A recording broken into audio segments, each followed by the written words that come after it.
Joe, mixed emotions after that, no doubt. Yeah, it was frustrating. Our first half performance let us down, and we were kind of always scrabbling back into the match. I thought our first 20-25 minutes of the second half we were really good. Defence looked like we're dominant, exits were good, smooth, and our attack was firing on all cylinders, and then we kind of let the match get away from us. But that first half really killed us. And what did Di say to you at half time just to get you back into that?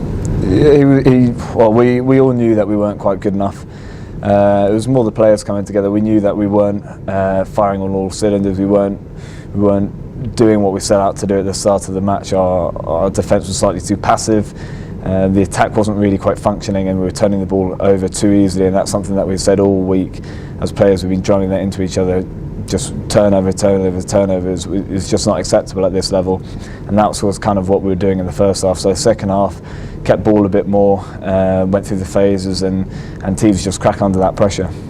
Do you think that 20-minute spell or so in the second half was the best we played this season? Yeah, it's right up there. You've got to remember that we are missing quite a few key players. Squad's come off a tough match last week, so it was really pleasing, really promising to have that little purple patch. But a purple patch in the match isn't quite enough at the top level. And personally, you had a great day. Must have been nice to get over the whitewash.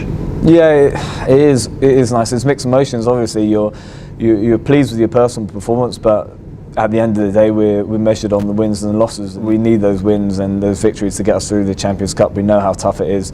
We've scraped through a couple of times, luckily. So it's going to be really tough end to the Champions Cup running. Regardless of how you've gone in the first two matches, you basically can eliminate yourself in two matches. So we're just hanging on in there. So we need four very strong performances.